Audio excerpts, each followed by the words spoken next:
Bienvenidos y bienvenidas al episodio número 1 de Eso No Se Habla, mi nuevo podcast. Tiene un formato poco tradicional y algunas que otras participaciones que seguramente van a dar que hablar. Después de tanto camino recorrido, me pareció lo más justo invitar a Fernando Torrijos, un entrenador apasionado, un fanático del rugby y, entre otras cosas, no solamente uno de los personajes que más conoce de rugby femenino en la Argentina, sino también uno de los más ganadores, más que palabra autorizada para participar de este podcast, pero por sobre todas las cosas, un amigo. Con ustedes, de Eso No Se Habla, episodio 1. Lo demás queda bajo su entera responsabilidad. Ferry, bueno, sos ex entrenador de rugby femenino al menos. De rugby femenino, sí. Es una etapa cerrada, es un camino que se cerró. Sí. Sí, y no quita de que por ahí no pueda en algún momento hacer entrenamientos generalizados donde participen chicas. Que es un poco quizás lo que a mí me gustaría hacer, ¿no? Poder entrenar en el club independientemente de entrenar una división, pero entrenar destrezas. Bien, y escúchame, ¿y por qué te fuiste del femenino? Bueno, a ver, fueron 11 años, había una etapa de por medio. Un montón. Sí, un montón. Aparte, mira, creo que todos, una vez que cuando cambiamos, crecemos, ¿no? Entonces yo necesitaba cambiar, por varios motivos. Y las chicas también necesitaban que yo cambie. Necesitaban encontrar otra persona que les hable de otra manera, que les haga otro tipo de entrenamientos. Eso para ellas también es un crecimiento. Y llegás a una saturación en un momento. Aparte Bueno, son ciclos, ¿no? Son ciclos, sí, son ciclos. Pero vos cuando decís las chicas, me imagino que te refieres a las jugadoras de La Plata, ¿es un ecosistema distinto La Plata de lo que es el femenino? Sí. ¿En qué? Porque ¿cuál es la diferencia? Bueno, creo que tiene que ver mucho con las bases de las cuales arrancan las chicas, que no hay juveniles, no vienen con una formación desde juveniles y la formación arranca a partir de los 18, 19 años, en la gran mayoría y en la experiencia que yo tuve. Ahora están apareciendo algunas juveniles, no muchas, pero están apareciendo. Y también las chicas que llegan al club llegan con experiencias de juveniles. Entonces el caso de Abril, el caso de Cami, el caso de Maggie. Que se nota. Que se nota. Y bueno, y eso también hace de que el tratamiento sea diferente y la forma en la cual, digamos, vos desarrollas los entrenamientos y también te propones hacer objetivos dentro del año también sea diferente. Pero bueno, ahora ese ecosistema cada vez está, digamos, más pegado a lo que es el club o más incluido a lo que es el club a partir de hace un año aproximadamente, donde las chicas las empezaron a incluir bastante y ellas están participando bastante, ¿no? Pero en principio sí, no es lo mismo, no es exactamente lo mismo.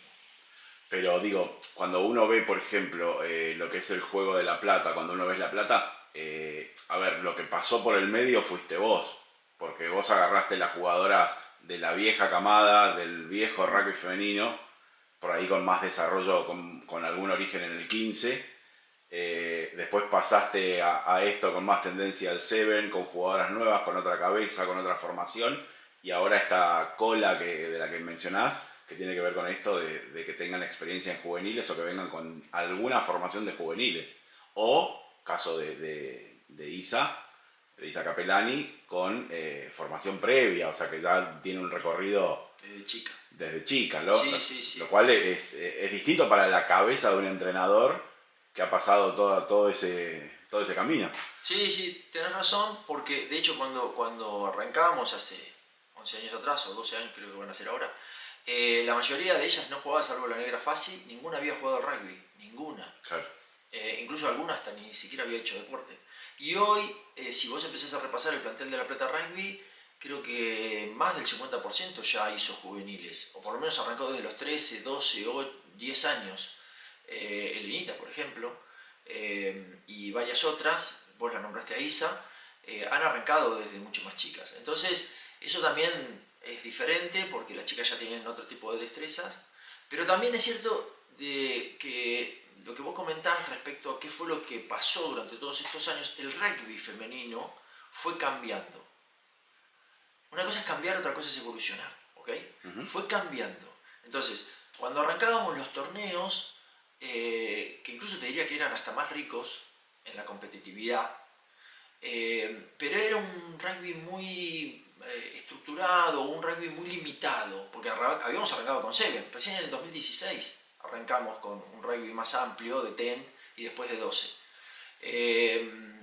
Y bueno, y eso hizo que ese paso del 7 al 10 y del 10 al 12 también nos dé la posibilidad a los entrenadores como a las chicas, no solamente de practicar otro tipo de destrezas, como puede ser, por ejemplo, las destrezas en el contacto o dentro de la defensa, sino también en las estructuras. Sí. Entonces eso cambia, y incluso les cambió a las chicas desde el punto de vista del entendimiento del juego, otra forma también de plantear el partido, de plantear los partidos, y de usar otro tipo de jugadoras que tienen otras características, ¿no? Sobre todo las forwards, de cómo jugás con la forward, cómo la forward te hace jugar, eso en serio no existe. No existe. Claro. Entonces, la verdad que te da una riqueza mucho mayor, es mucho más lindo. El 7, bueno, son individualidades que tratan de hacer algún sistema básico de 2 o de 3, no más, de 2 o de 3 que juegan un duelo con 2 o 3 de enfrente. Y la más rápida, y si tenés una rápida, bueno, dásela a la rápida y se terminó. Y la verdad que te limita mucho. Sí, bueno, el 7 digamos que es un juego con un origen y con un objetivo muy puntual. Puede ser el caso del 3 contra 3 de básquet de los Juegos Olímpicos. Exactamente. Tiene que ver con un formato hecho para determinadas cosas. Comercial, deportivo, de difusión, lo que quieras. Tiene ese objetivo. Obvio, pero sí, bueno, sí. por ahí el error, que es un error también traído desde la necesidad, es hacerlo estructura en Argentina, que tiene que ver para mí un poco con, no me quiero meter en otros temas, pero es como estructurar pobreza deportiva en este caso, que tiene que ver con eso, con el formato de 7 instalado. No está mal, la palabra pobreza, que por ahí suena un poco dura, si Sí. quieren, por la palabra en sí, tiene que ver con la imposibilidad de poder recurrir a estrategias, a técnicas, a destrezas que son mucho más amplias y que tienen un abanico mucho mayor.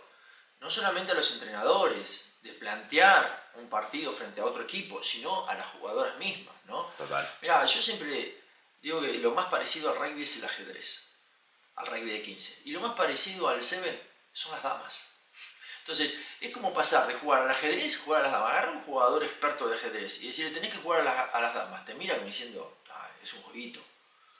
Bueno, esto es más o menos lo mismo. Entonces, agarrarlo a Erasmus, el entrenador de Sudáfrica, y decirle, che, tenés que hacer 7. Erasmus, que es Karpov, famoso ajedrecista campeón del mundo. Sí. Bueno, eso es Erasmus. No para de pensar en todas las estrategias, estudia a fondo las reglas, las reglamentaciones. Bueno, hay un tole dando vuelta con esto tremendo. Pero el flaco es un crack, ¿no? Cómo piensa, cómo se desafía y cómo desafía, cómo estudia al rival. Eso en el 7 es muy limitado. Es igual que las damas.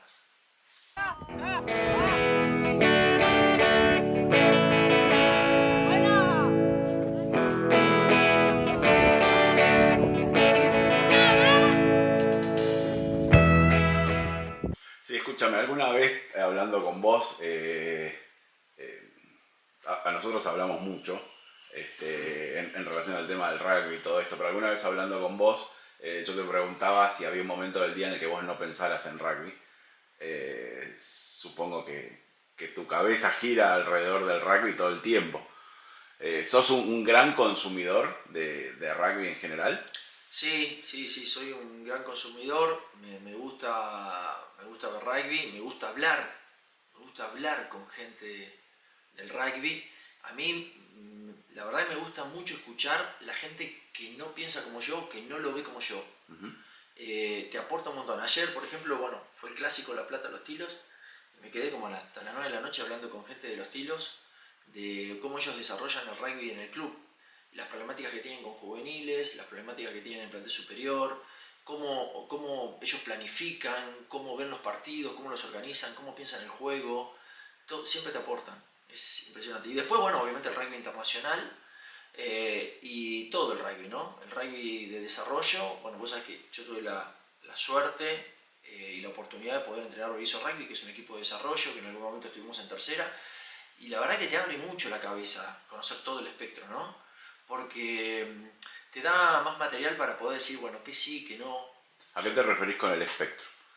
Y que vos tenés distintos tipos de competencia, distintos tipos de niveles y distintos tipos de jugadores. Jugadores que se han desarrollado desde juvenil, desde infantiles, desde juveniles o desde mayores, jugadores que tienen capacidades innatas y jugadores que necesitan desarrollarlas, jugadores que hacen un rugby semisocial, digo, semiserio, semisocial, y jugadores que quieren ser profesionales. Entonces todo ese abanico a vos... O que lo son en su cabeza, ¿no? O que lo son en su cabeza, o en su comportamiento, o en su día a día. Bueno, para ser referente del femenino, te digo, las chicas son hiperprofesionales, las chicas se entrenan realmente como muchos varones no se entrenan. Son pocos los varones que se entrenan como las chicas de La Plata Rugby. Tengamos en cuenta que hay más de 10 chicas de La Plata Rugby que están en el sistema WAR de academias, ¿no? Claro. Entonces ellas tienen una zanahoria por delante que las recontra motiva, y bueno, y la mujer es muy disciplinada y muy comprometida, y la verdad es increíble cómo cumplen y son estrictas con ellas mismas, ¿no? Pero no pasa eso con los varones, no pasa eso tanto con los varones. Entonces, bueno, ese es el espectro, en definitiva, conocer los distintos, y obviamente las distintas edades. Yo hoy estoy entrenando M11 y también plantel superior, la pre-D del club, y el año pasado me entrené M14.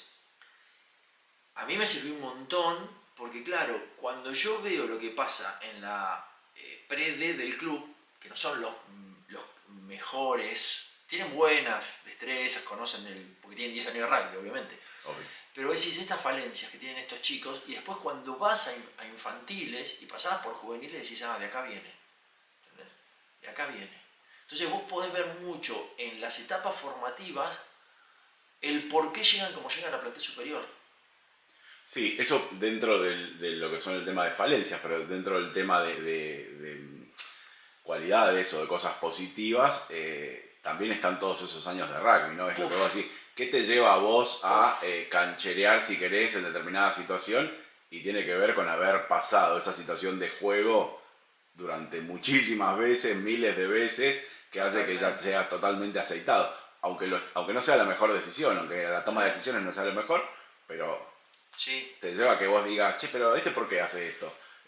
O sea, ¿por qué resuelve de esta manera si la mejor opción estaba por afuera?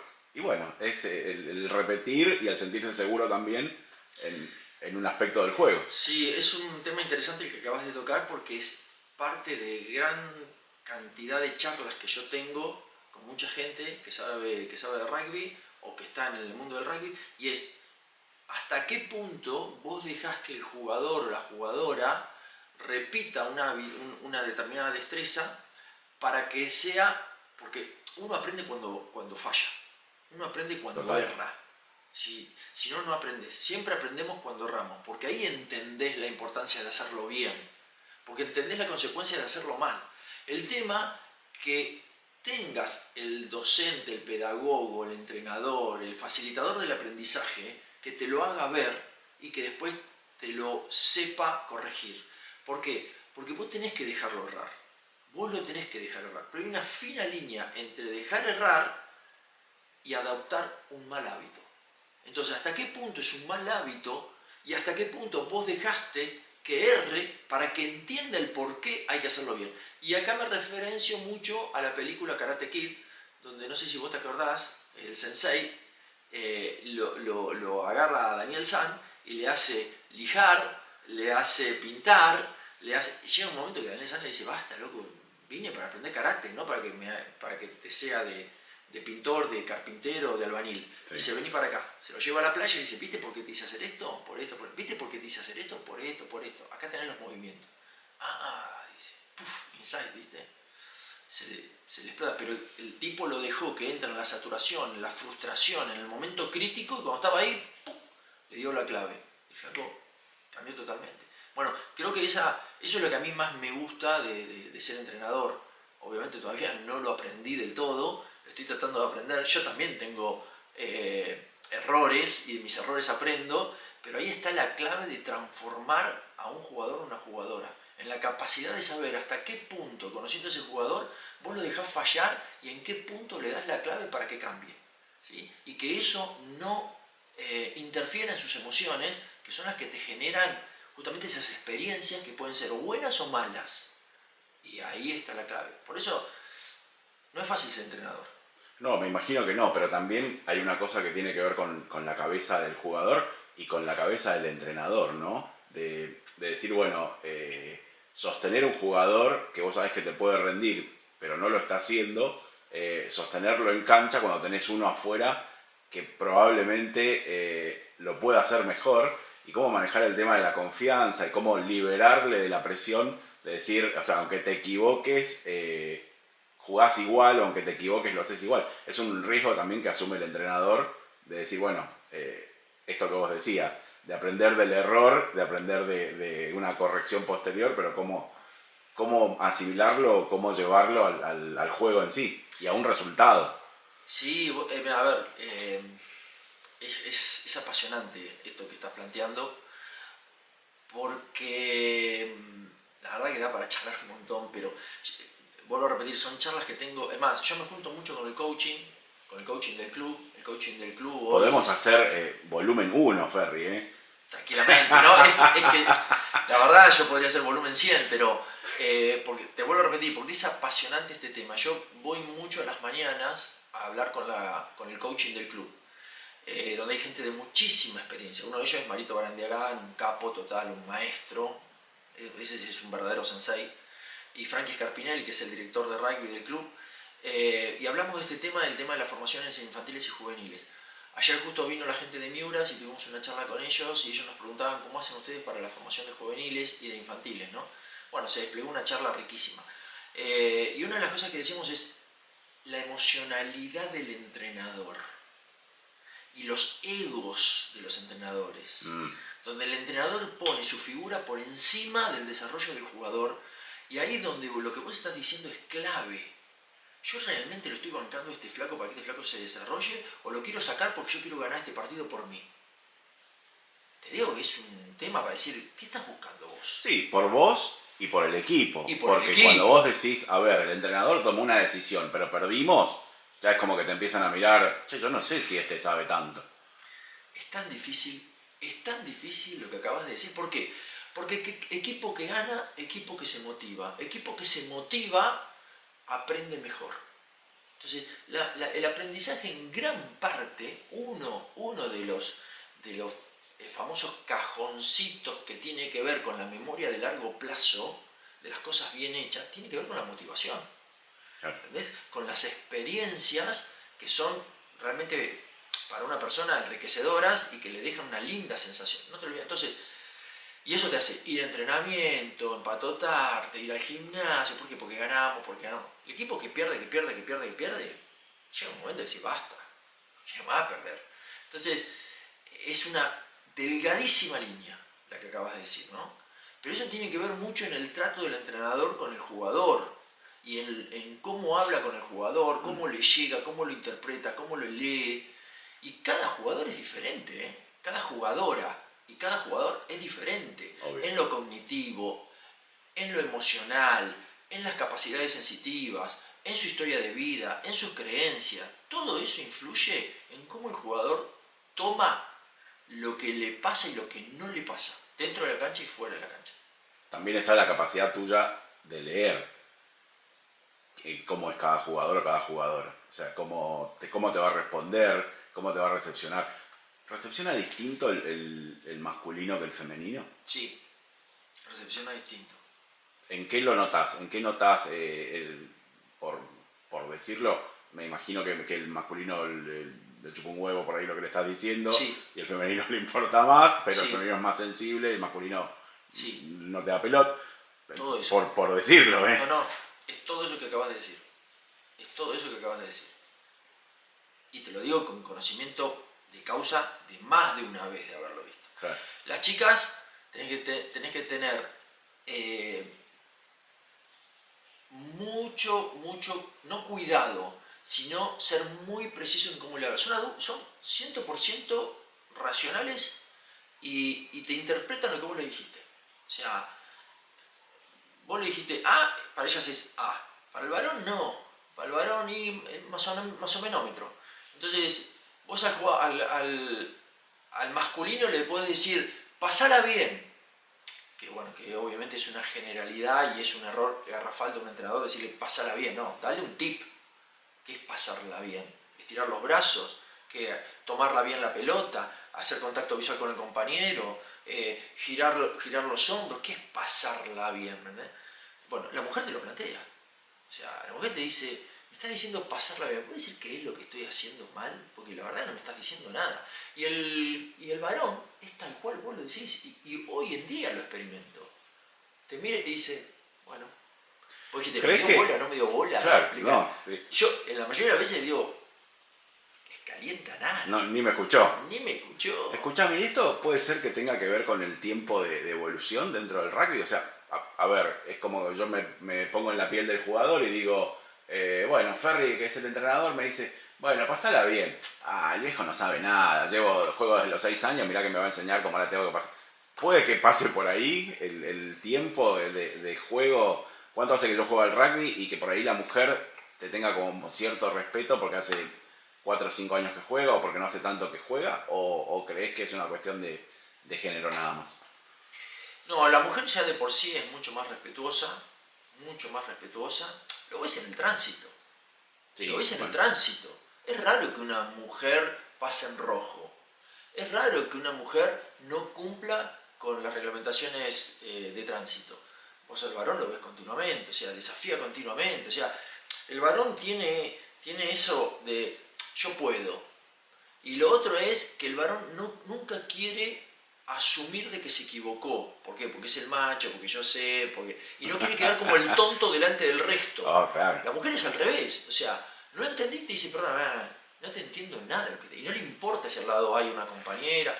Eso es mucho más lindo entrenar a las mujeres, porque el feedback de la mujer te enriquece más como entrenador, pero mucho más como entrenador. Entonces, las mujeres te hacen ver,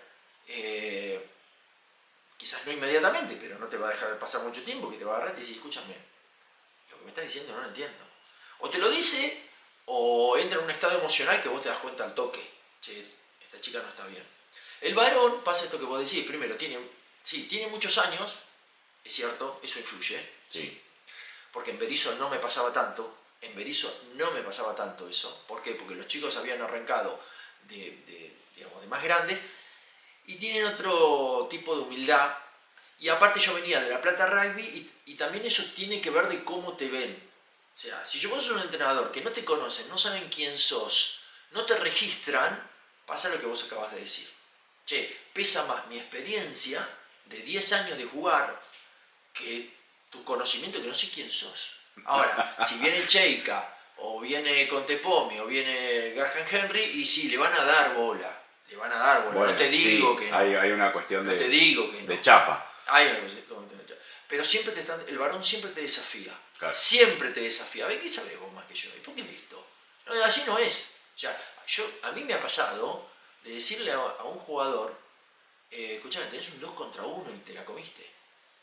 No, pero ¿sabés qué pasó? Que el otro, la victimización del varón para justificarse, para que él no le erró, para no bajar su ego, es tremenda. Claro. La mujer le pasa, pero por un tema emocional, no por un tema de ego. Pero te lo termina aceptando. El varón te dice, bueno, chao. Cuando te dijo bueno, bajó persiana y te fuiste al carajo. Te importa un carajo. Yo creo que ser así.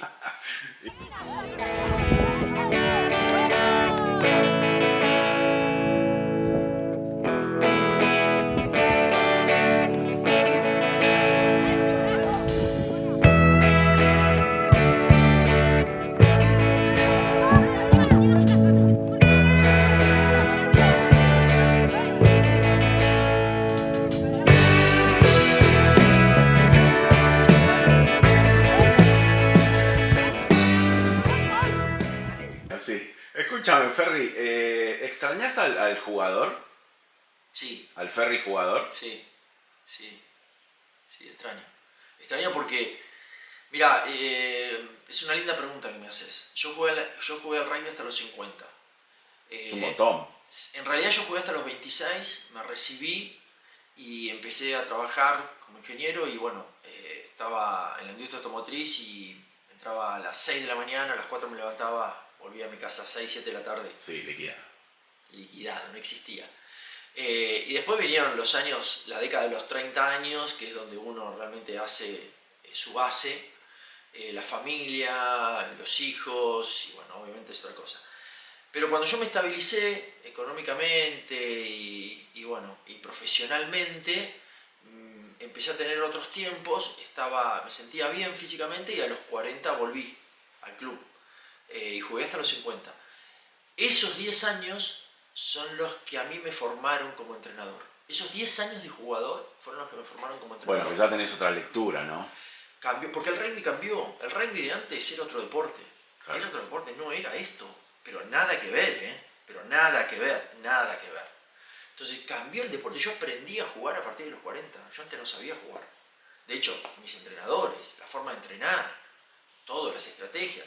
Tuve la suerte también de agarrar la época de oro de La Plata Rugby. Lo tuve al Mono Meneses de maestro. Tuve la posibilidad de ir a Nueva Zelanda, Sudáfrica, bueno, tener distintas clínicas y bueno, eso fue lo que me formó y me quedé con ganas. Porque te vuelvo a repetir, es mucho más ajedrecístico el rugby de hoy. Y te da unas variantes enormes. Y realmente cuando vos practicás las destrezas y te enseñan bien las destrezas, aprendes. No tiene nada que ver con tus cualidades, con tus talentos. Si vos tenés un buen entrenador, si vos tenés un buen facilitador del aprendizaje, que el tipo sepa y a vos te enseña evasión, tackle, tomar la pelota, pasar la pelota, juego aéreo, y el tipo sabe, yo te puedo asegurar que vos, por más que vos no te tengas confianza, mejorás un montón. No llegarás a los Pumas, no llegarás a los Blacks, pero mejorás un montón.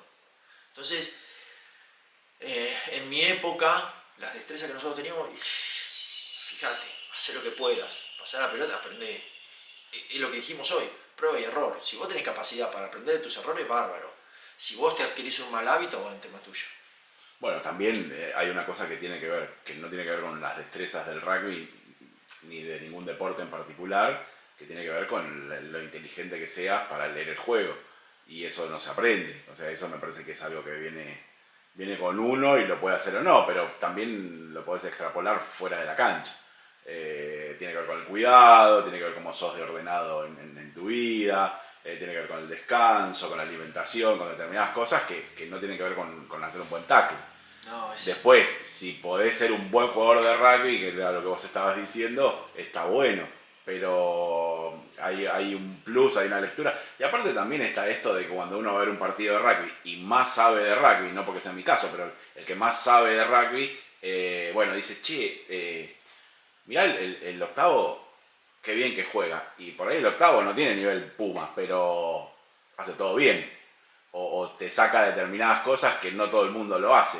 Y bueno, y eso pasa, ¿no? Está bueno. Es como admirar al artista, si querés, haciendo algo que uno le gusta o que no es capaz de hacer.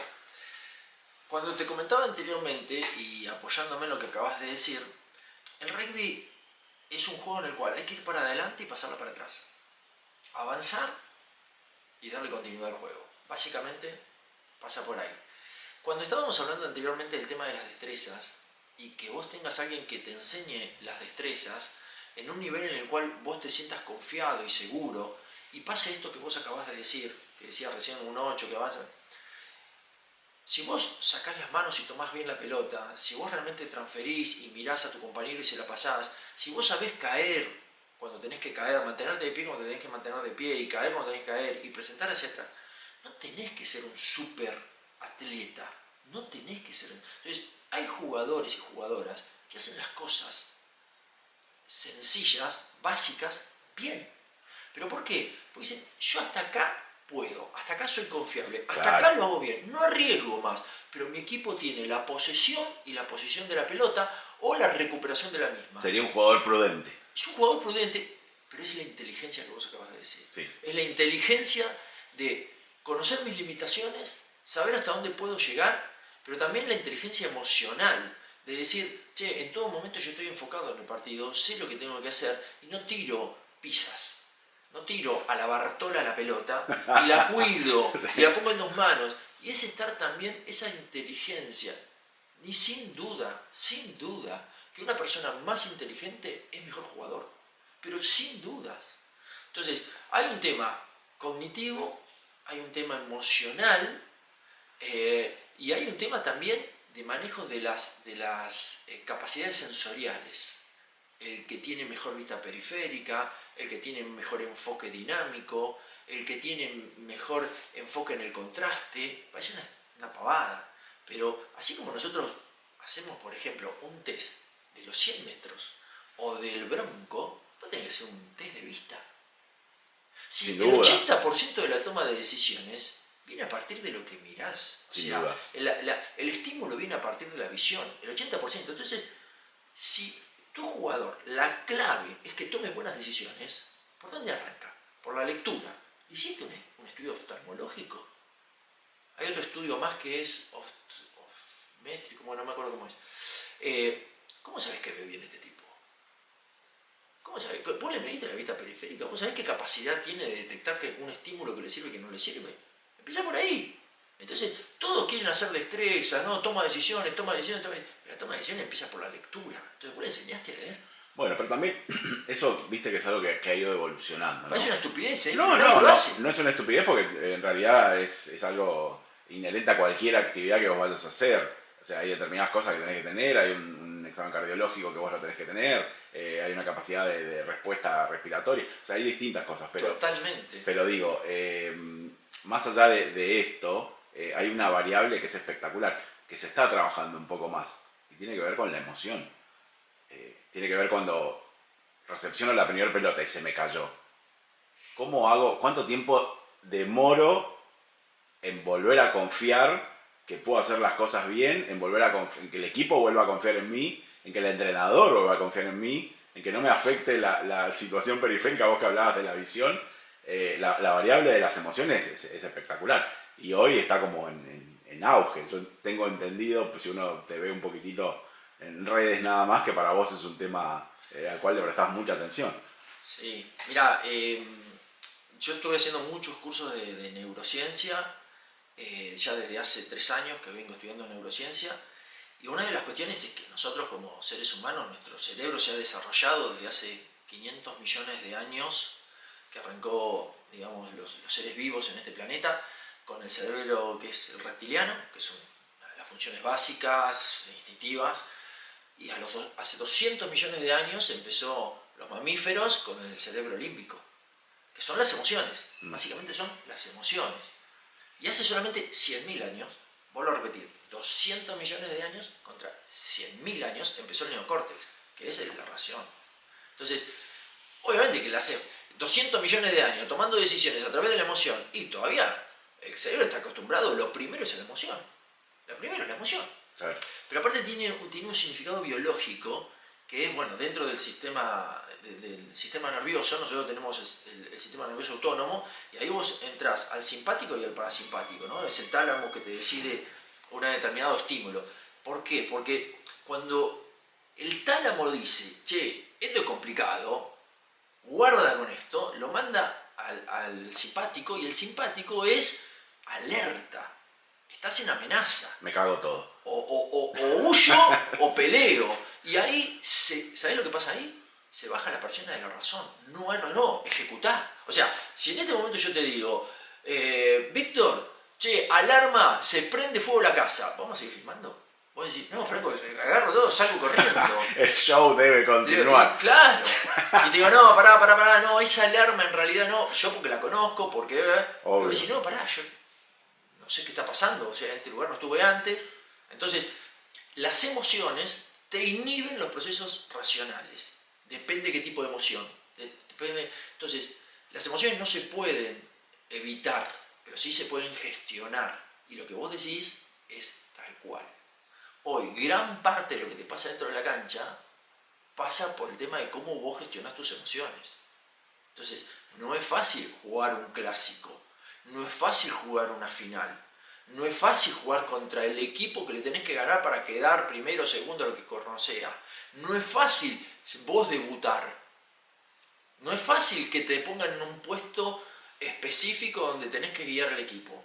Entonces todas esas emociones las tenés que trabajar. Y tienen que ver con tus creencias, tu formación y demás, ¿no? Sí.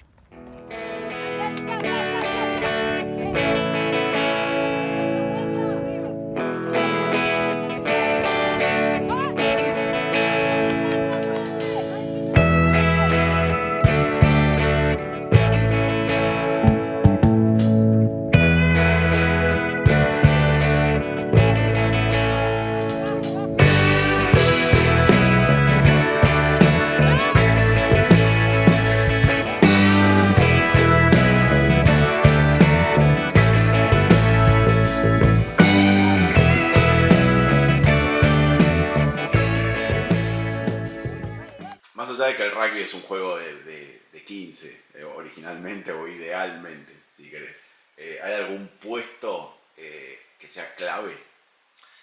Mirá, la apertura para mí es clave. El 8, el mediocrono, la apertura y el fullback son claves. Digo, porque hablando de esto de las emociones, no es lo mismo un primera línea que va directo al contacto, que no tiene tiempo de pensar porque el contacto es inevitable y lo tiene. Totalmente. El crash lo tenés en milésimas de segundo. Totalmente. Que un fullback que recibe en sus 22 y dice, bueno, ¿y ahora qué hago? Que se te vienen todos encima. O que se le cae la pelota. O que se le cae la pelota. Que se le caiga. Digo, ahí, pero suponete que no se le caiga, que reciba correctamente. Bueno, en segundos tiene que tomar una decisión que es clave, o sea, gano metros, la tiro a la mierda, le saco de la pelota o ¿qué hago? Y a veces vos lo ves en jugadores profesionales que es como que se quedan parados, estáticos. Y lo único que tienden a hacer es a conservar posesión y no mucho más. Eso pasa mucho con el 8, con el 9, con el 10 y con el 15. Esos tipos están muy expuestos primero la toma de decisiones que son claves para el equipo. Mira, ayer jugó La Plata, los Tilos. Sí. La Plata termina perdiendo por 2 tomas de decisiones de 2 jugadores claves, fullback y apertura, donde le pasan la pelota desde afuera de las 22 y ellos patean. Y la pelota sale directo. Por lo tanto, pateando dentro de las 22, ¿es donde sale? Sí, siempre y cuando vos ya hayas recibido dentro de las 22 a partir de una formación. No, la recibieron de afuera. Conclusión, el line terminó siendo para el equipo contrario adentro de las 22 de La Plata. Sí. Los 2 terminaron en try. Y La Plata perdió 30-22. Las 2 terminaron en try. Entonces, eso vos decís, ¿qué tan enfocado estás? ¿Qué tan concentrado estás? ¿Qué tan tranquilo estás? Porque los dos eran jugadores de más de 30 años, con más de 10 años en primera en plantel superior. Pues si no, a ver, no. Entonces dices, pucha, ¿qué pasó? Entonces, fíjate vos, esto que me terminás de comentar, incluso con la característica posicional del jugador, ¿cómo influye? ¿Cómo influye? Es tremendo. Entonces decís, como no sabía este jugador de que se las estaba sacando afuera, ¿por qué no tomó recaudos? Bueno, nada, obviamente que ahí viene el análisis de, ¿qué le pasa a un jugador? ¿Qué le pasa a un jugador para hacer esto? Sí, bueno, puede... Jugadores que han jugado en Europa. Claro. Aparte, no es que te estoy diciendo un... No, pero puede ser que en ese momento, a ver, hay algo que tiene que ver también con el paso del tiempo, ¿no? Y en cómo funciona la cabeza de cada uno. Yo entiendo lo que vos decías de que uno a determinada edad es como que entiende mejor el juego, pero también pasa en qué tan seguro físicamente te sentís en ese momento. Exacto, dentro del partido, el cansancio, la cabeza, el afuera. Bueno, hay un montón de factores que calculo que te llevan a tomar una mala decisión. Bueno, vos sabés que esto que estás comentando, yo tuve la suerte de ir a hacer un curso de coaching a Nueva Zelanda Crusaders, ¿no? Y la gente de Crusaders me comentaba en ese momento que había una apertura muy, muy talentoso de Crusaders, que fue obviamente apertura de los All Blacks, se llamaba Andrew Martens, que ellos lo habían hecho un seguimiento desde los 18 años hasta los 28 años. Y le habían estado haciendo estadísticas de la eficiencia de sus tomas de decisiones. y lo iban viendo y era exponencial la mejora en la toma de decisiones. O sea, de cada 10 tomas de decisiones, al principio 4 eran buenas. Al final de su carrera, 9 eran buenas. Entonces, como la experiencia, que es un poco lo que vos estás comentando, la experiencia no solamente por el juego, por la repetición, por los escenarios que ya los conocés, que es lo que puede pasar o no, sino por lo que dijiste al principio. Cómo te vas formando emocionalmente, ¿no? Esos callos que te haces y cómo obviamente lo fueron trabajando a él. Entonces, no solamente desde la destreza, desde la experiencia, desde el conocimiento, desde practicar, sino también desde cómo vos manejás la emoción. Obvio.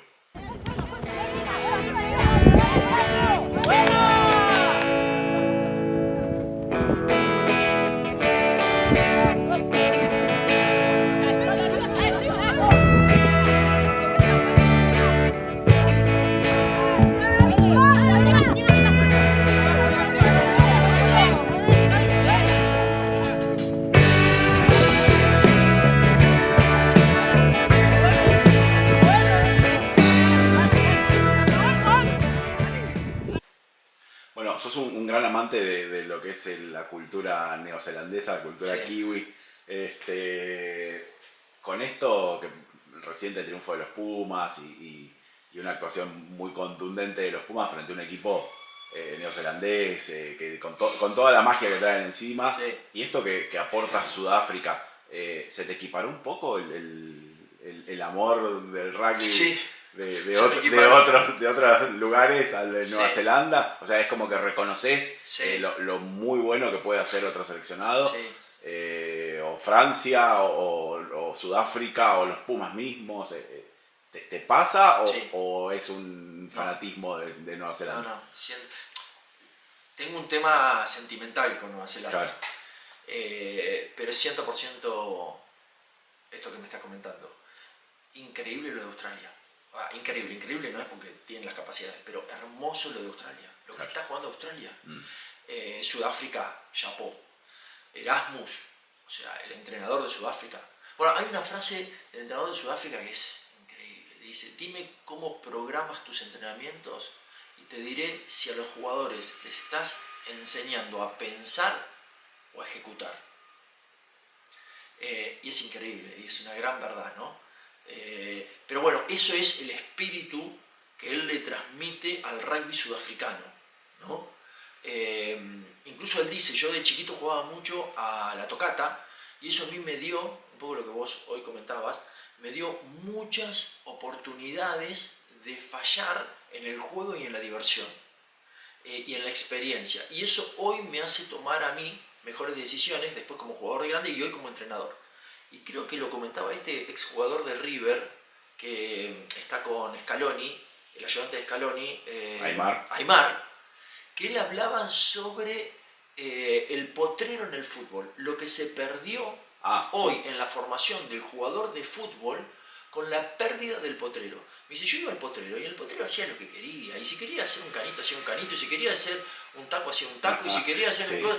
¿Sabes? Porque no tenía nadie que me estuviese criticando. Estaban mis amigos, yo me divertía y lo tomaba como un aprendizaje. Después alguno iba perfeccionado. Aparte el potrero lo que tiene es como agarrar una bolsa y abrir miles de variables, pero las que quieras, desde la luz, desde el suelo, desde jugar descalzo, y llevado al rugby a la tocata, desde desviar el 2 contra 1 que decías vos, de tirar un sombrero, el pase que se te ocurra como se te ocurra, y tiene que ver con eso, ¿no? Y que tan importante y tan bueno es en la formación. Sí.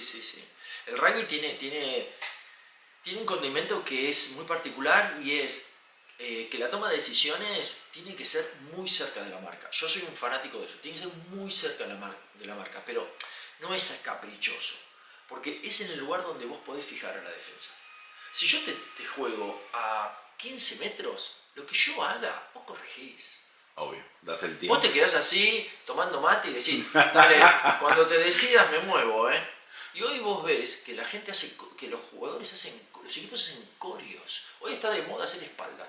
Las espaldas se hacen a 15 metros, pero hacen todas las espaldas que quieran. Cuando la terminaste de hacer, yo me muevo. En el femenino se ve. En el masculino también. Entonces, la única forma de jugar es en la cara de la defensa. Si yo te voy a hacer una espalda, te hago en la cara. ¿Por qué? Porque vos te tengo que fijar para que vos me dejes un espacio abierto y ese lo exploto con el que tengo atrás. Ahora. Lo que pasa es que eso es asumir un riesgo. Tremendo. Entonces vos primero tenés que desarrollarle las capacidades, primero, sensoriales, para poder individualizar a la persona que va a ir a fijar. Y segundo, las capacidades de destreza para poder hacer un pase en el contacto sin que las manos te tiemblen. Y arrancamos de nuevo con el tema de las emociones. ¿Me entendés? La seguridad. Entonces yo vos te fijo a medio metro, ya está, vos de ahí no te vas a mover y yo ahí ¡pum!, la saco para atrás. Claro. Se ve en el básquet, se ve en el handball, se ve en el hockey, Sí, se ve en obvio. todo. Esto no es del rugby. No. Esto es de todos los deportes. Entonces, creo que ahí es donde yo digo que hay todo un laburo para hacer que tiene que ver con lo que venís hablando vos de las emociones, de la neurociencia, de las cualidades físicas de la jugadora, del jugador, ¿sí? Alimentación, sueño, parece una pavada, sueño, meditación, bueno, es un 360.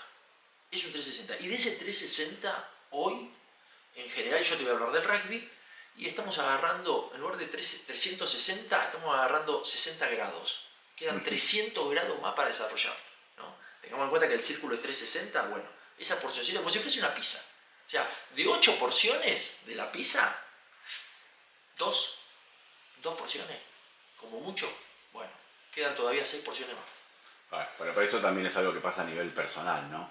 Hoy vos hablabas de neurociencias recién y hoy uno es como que recién empieza a trabajar la parte emocional, o sea, a través de la osteopatía, a través de algún enriquecimiento cognitivo por otro lado, de decir, che, mi cabeza, ¿cómo hago para que no envejezca? O sea, es como que uno empieza a abrir el espectro, que tampoco es fácil, ¿no?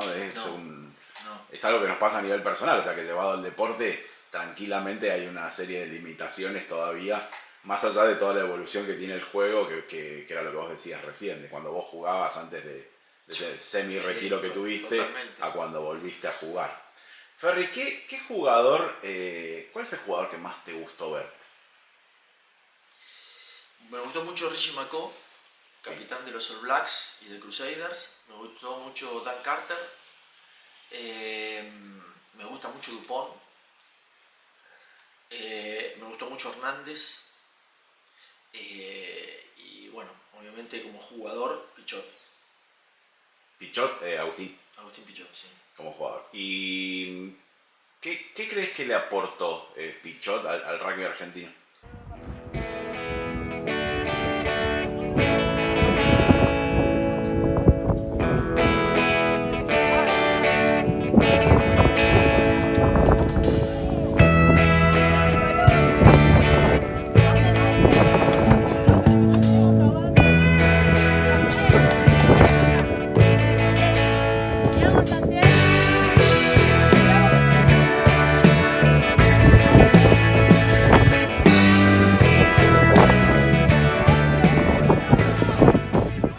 Mirá, yo creo que Pichot le puso todo ese condimento argento de la viveza, de la espontaneidad. Es como el Maradona el Maradona del rugby, porque Maradona era un semigordito, peticito, más allá que después desarrolló un físico bárbaro. Sí. Pero que tiene unas velocidades respecto a la lectura, que es lo que veníamos hablando, tremendo. Entonces, tremendo desarrollo cognitivo, tanto de un Maradona como de un Pichot. Cognitivo sensitivo, ¿no? Los dos, de lectura y de toma de decisiones. Y obviamente que los dos un liderazgo tremendo. Sí. Los dos un liderazgo tremendo. Dentro de la cancha. ¿Ok? Después, obviamente, son figuras que son disruptivas y esa forma de ser adentro de la cancha la llevan afuera. Y obviamente que en los dos yo encuentro cosas que no estoy de acuerdo. ¿Por qué? Bueno, porque veo excesos, ¿sí? En ambos veo excesos, pero bueno, son también los que los llevó a ser grandes jugadores, ¿no? Han roto moldes y hoy lo siguen rompiendo ya Maradona no, pero todos sabemos lo de Maradona, más allá de su adicción, de sus problemas de adicción y demás, pero un Maradona sano, digamos, sin adicciones, también era disruptivo. Y Pichot no deja de ser un personaje disruptivo, ¿no? Tomalo, dejalo. Pero bueno, adentro de la cancha era igual y hacía cosas diferentes. Entonces, y no eran, Pichot no era ningún beneficiado físicamente. Nada, cero. O sea, hoy vos lo tenés un Dupont que es un animal, claro, físicamente. Sí. Pichot no era un animal, todo lo contrario, era una laucha, pero una bestia. Entonces eso es lo que yo rescato de este tipo de jugadores, ¿no? La cabeza. Y esto lo comparo con un Bocini, ¿no? Que era una larva, hablando bien, pero tenía cuerpo de viejo. Y jugaba 2 por hora. Tremendo, sí, pero tenía una cabeza extraordinaria. Ese tipo. Era increíble. El equipo se movía a lo que tic, tic, tic, tic. Impresionante. La gran cualidad de hacer fácil lo extremadamente difícil. Eso es lo que yo admiro. Claro. Eso es lo que yo admiro. Es la capacidad, vuelvo a repetir, es ese cerebro enorme de poder ser un excelente jugador a pesar de que no tenés todas las cualidades físicas. Y esto es lo que hay que desmistificar. No hay que levantar 400 kilos en sentadilla. No hay que hacer press militar con 200 kilos. No hay que matarse. Pasala bien. Lee bien. Pasala bien en todo sentido. Entonces, hoy ves que se filman haciendo sentadilla con 400 kilos. Yo quiero que te filmes pasando bien la pelota. Yo quiero que hagas 50 pases buenos por día. Yo quiero que hagas 10 pelotas aéreas por día. Mostrame eso, filmate ahí. Claro, lo que pasa es que vos me abrís un abanico que es peligroso. Porque por lo que me estás diciendo, entiendo que me estás hablando de femenino. No, el masculino también, de los masculino dos. También lo hace. Sí. Que tiene que ver con esto del trabajo de pesas, del exceso de levantamiento. Que no sé, yo al menos no sé si trae algún rédito después en el resultado a largo plazo. No lo sé, por ahí sí. Cualquiera que haya hecho deportes en algún momento ha tenido contacto con lo que es el tema de gimnasio, pero nada tiene que ver, creo yo, eso con el buen manejo de una pelota, de una bocha, de una guinda, de lo que a vos se te ocurra. Son carriles totalmente distintos, incluso desde el aprendizaje, pero bueno. Pero hablando un poco de esto, de lo que vos decías de pasarla bien, hubo esto, yo te lo pregunto, vos contestalo o no, como quieras, hubo una frase del pase de 5 metros de los entrenadores, de decir que no me decían que no lo iba a poder hacer y ahora sí puedo. ¿Qué te generó eso? ¿Qué te causó? ¿Para dónde fue tu cabeza? ¿Para dónde fueron tus emociones? Si lo tenés claro o no. No, sí, yo la escuché la frase que fue de María en su momento, María Taladrid, y evidentemente ella tuvo una experiencia que fue en Yaguaretés, la experiencia fue en Yaguaretés porque sé que fue eso lo que quiso decir, y creo que lo que María marcaba en ese momento es, solo me dijiste que yo no podía y no me dijiste el por qué, y tampoco te desafiaste a ver si yo realmente podía. Y creo que lo que quiso transmitir María es que, bueno, ahora alguien me entendió, alguien me dio las herramientas y yo puedo hacer un pase de más de 5 metros. Y esto te lo digo porque justamente yo no se lo pregunté personalmente, pero sí he hablado con gente que lo ha hablado con ella y ella lo ha manifestado claramente, ¿no? Fue por esto. Y creo que es lo que le ha pasado a María, le pasa a muchísimas jugadoras y jugadores. No, vos no vas a poder hacer esto. Bueno, volvemos de nuevo al tema de las emociones, las limitantes, las creencias limitantes, con lo que vos te criaste, etcétera, etcétera. Cuando entramos en un mundo que tenemos que hacer otro video como vos me dijiste. Pero bueno, vayamos al punto. Y acá viene justamente la destreza o la habilidad de un entrenador, ¿no? De la lectura, decir, che, vos realmente le estás diciendo que esto realmente no lo puede hacer o que le va a costar y es preferible que enfoque en otra cosa porque va a avanzar más, o lo estás diciendo por decir, ¿no? Hay una famosa frase de decir, bueno, ¿qué es lo que puedo cambiar? ¿Qué es lo que no puedo cambiar? ¿Y cómo reconozco la diferencia entre uno y otro? ¿No? Yo me acuerdo cuando entrené Berizo que a los chicos les decían, miren muchachos, si que depende de lo que nosotros querramos hacer, va a ser la posibilidad de ganar o no ganar. Y entraba en juego lo que vos me comentabas. Che, sí, podemos hacer un tremendo desarrollo, ser un poquito líricos, pensar un poco más allá, que ustedes hagan pases de 30 metros, pero no vamos a ganar un solo partido. Claro. Pato Angó, que entrenaba conmigo, Sí. me decía, Ferry, vamos a lo concreto. Y ahí donde nos juntamos con ellos y se los propusimos. Digo, muchachos, tenemos limones, vamos a hacer una rica limonada. Después vemos si podemos hacer jugo de naranja, con ananá, con kiwi. Una tortilla. Ahora hagamos limonada. Total. Entonces, y ellos dijeron, sí, vamos para adelante con esto. Y así ahí conseguimos el ascenso. Sí, lo que pasa es que también está el tema de lo que nosotros mencionábamos, o de lo que vos decías recién, de la capacidad del entrenador. Porque una cosa es que yo te diga, mira, este pase no lo vas a poder hacer. Y otra cosa es que yo no te dé la confianza que vos necesitas para determinadas cosas porque no te sé leer. Claro. Porque te pasaba algo puntual, porque sos una jugadora de determinada característica, porque sos un jugador que tiene algunas destrezas más pulidas y otras no, y porque no te puede dedicar tiempo, porque por lo que sea, pero son conceptos distintos. Entonces me parece que ahí la lectura se hace un poco más compleja.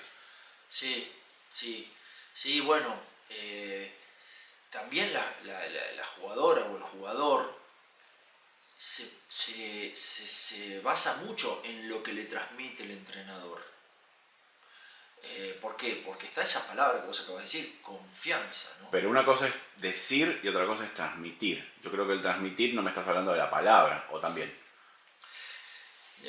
Mirá, uno cree, ¿no? Que lo decía esto Julio Velasco, uno cree que sabe, y lo que sabe, cree que la jugadora o el jugador lo va a absorber 100%.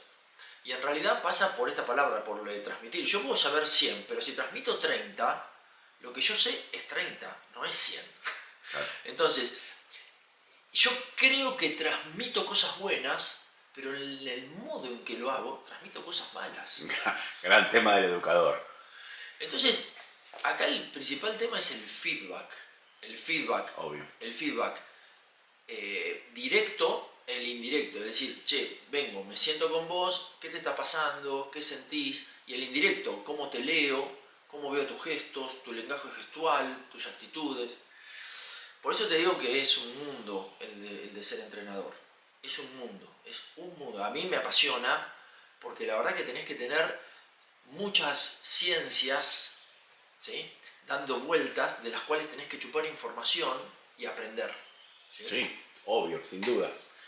Más allá del entrenador, del Ferry entrenador, hay un mundo que tiene que ver con las redes sociales, en el cual, gracias a mí, vos fuiste incluido y de alguna forma, no sé si absorbido, pero sí es como que pasa a ser una puerta más en lo que es tu vida cotidiana. Te pasó, nosotros hemos hecho un montón de vivos, de Instagram, o hemos hecho streaming, hemos hecho distintas cosas, pero te pasó esto de decir, che, me está hablando gente que yo no conozco y me hablan como si me conocieran. Sí, me pasó. ¿Y qué te generó eso? Esta cosa de que en el mundo se llama influencer. No necesariamente tenés que vender ropa o mostrarme cómo te vestís a la mañana, pero ¿qué te generó esto?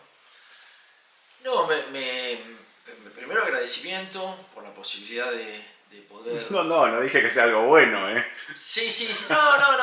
No, a ver, no siempre es bueno, además, por ahí he tenido algún feedback donde me han hecho alguna observación, pero también lo agradezco porque ahora dije, qué bueno que me lo dijeron, porque por lo menos este me lo dice. ¿Cuántos habrá que no me lo dicen y estoy equivocado, estoy errado y lo sigo haciendo? Entonces qué bueno que este me lo dice porque lo puedo corregir. Y lo que me generó es el respeto por quienes escuchan, porque tenés que tener cuidado en este sentido. O sea, no podés decir cualquier cosa o hablemos sin saber, como el programa ese de la tele, ¿viste? ¿Por qué? Porque hay gente que me lo ha dicho, podés herir a gente o podés malformar a gente. Entonces, es una responsabilidad. básicamente es una responsabilidad. Entonces no podés decir cualquier pavada, ¿sí? No puedes decir cualquier pavada, y también es cierto que no solamente no puedes decir todo lo que sabes, sino que es lo que vos acabas de decir. Tenés que aprender a decir mejor, aprender a decir sin lastimar, pero al menos desde lo que es mi visión del juego, siempre está la libertad de poder decir. Después si querés vemos cómo lo decís. Totalmente. Y eso lo podemos cuestionar. Pero el decir, el poder decir o el no poder decir es una diferencia abismal, al menos para mí. Para otra gente por ahí no tanto. Bueno, vos hoy hacías hincapié acerca del tema de lo que se está entrenando en el rugby respecto al desarrollo físico, ¿no? Lo que se está hablando también del tema de pesas, de los levantamientos olímpicos, que hoy está muy en boga, de la transferencia, bueno, con saltos al cajón y más. Y uno, primero que yo no soy especialista en el tema, lo que sí te puedo decir, que como dijimos hoy, y voy de nuevo a la misma analogía de la pizza está cortada en 8, y cada una de esas octava partes es una parte del desarrollo de la jugadora y el jugador. Entonces la pizza es una. Yo lo que no puedo hacer es de una porción hacer toda la pizza. Es una porción de la pizza, no es la pizza. Claro. No digo que esté mal que te comas esa porción, cométela, pero tenés 7 más. Desarrollate las otras 7. No te quedes solamente con esta parte de la pizza. Entonces mi pregunta es, ¿cuánto te estás comiendo del resto de la pizza?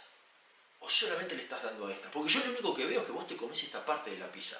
Salvo que vos digas, no, en mis redes sociales yo solamente muestro cuando me como esta porción. Bueno, listo, ok, no digo nada, yo no soy quién. Bueno, volvemos ahora, el tema es que al examen oftalmológico. ¿Perdón? Volvemos al examen oftalmológico. Volvemos al examen Porque uno dice, oftalmológico. yo tengo la capacidad de ver las 8 porciones. Exacto. Porque por ahí tengo la capacidad de ver solamente una. Sí, ahí es también lo que tus entrenadores y la gente que está cerca tuyo te hace ver de las 8 porciones. Yo no puedo pedir a un jugador, una jugadora de 18, 19, 20, hasta 25 años que sepa todo el espectro. Yo esto lo aprendí de grande.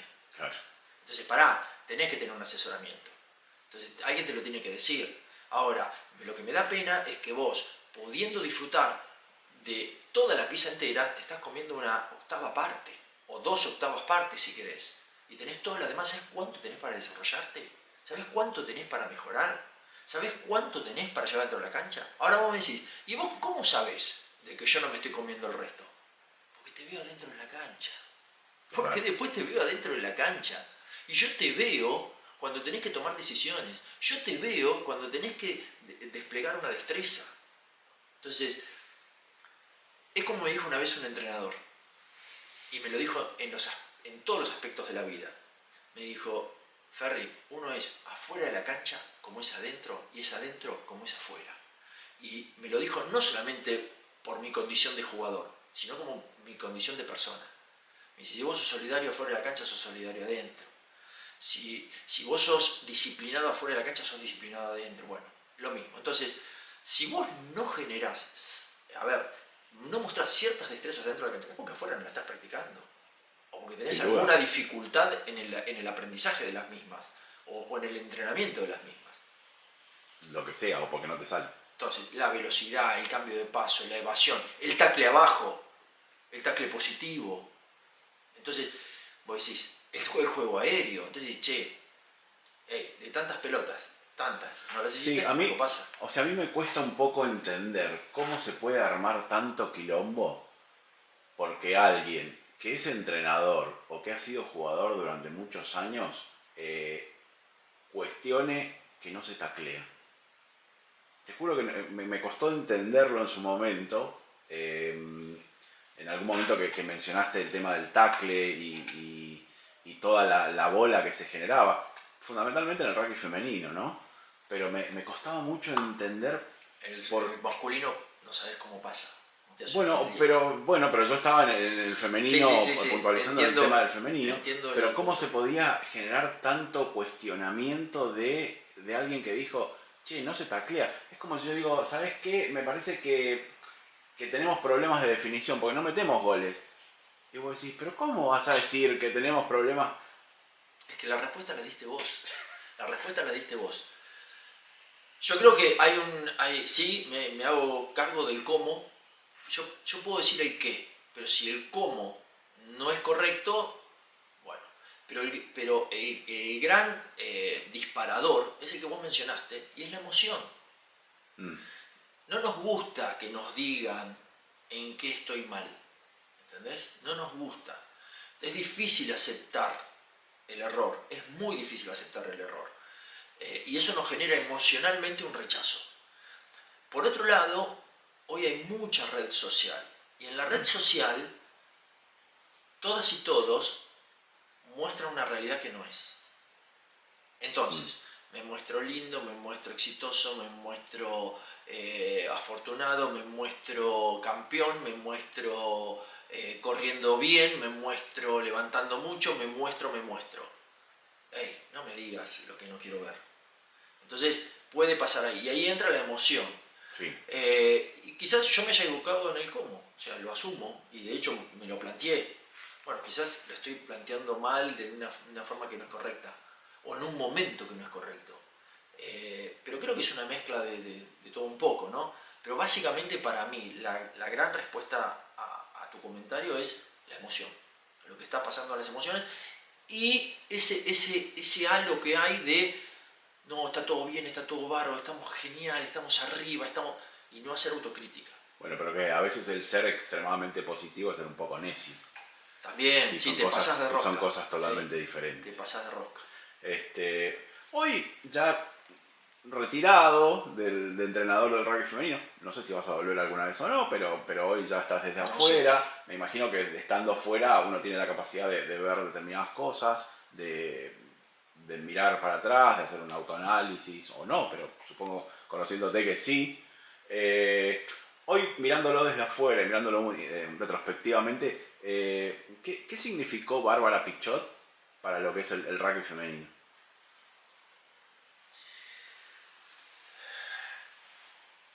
Al igual que el hermano, una gran disruptiva.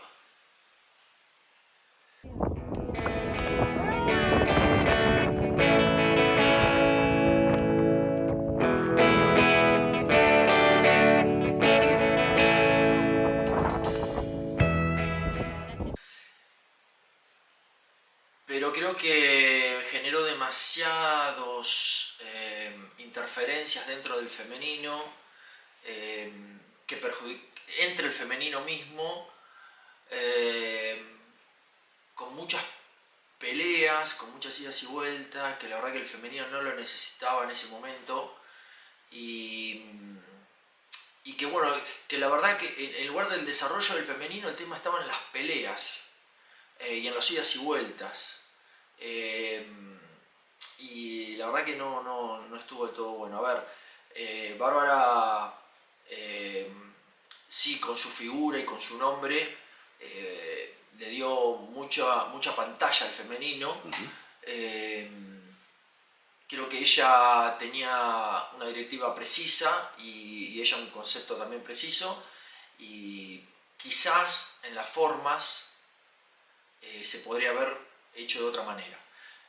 De todos modos, todos nos equivocamos, obviamente, no digo nada nuevo, y bueno, y tenemos esta problemática, ¿no? De ir aprendiendo mientras que hacemos el camino. Para ella era algo nuevo, meterse en el rugby de lleno, porque antes no lo había hecho, como dirigente, y tomando decisiones no solamente en Argentina, sino en Sudamérica.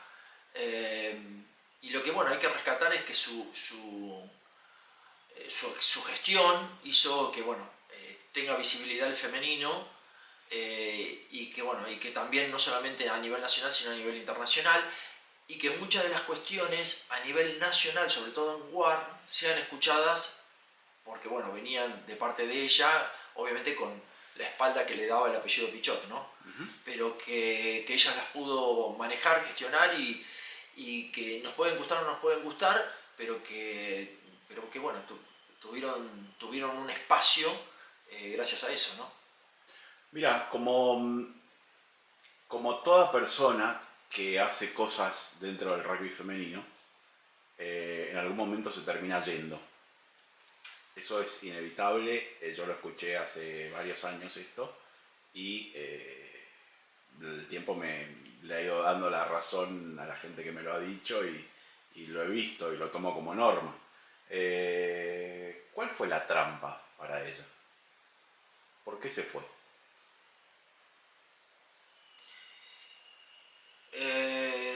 Yo creo que en algún momento pasó por el proceso que pasamos todos y todas, que es que en algún momento el femenino te frustra o te cansa.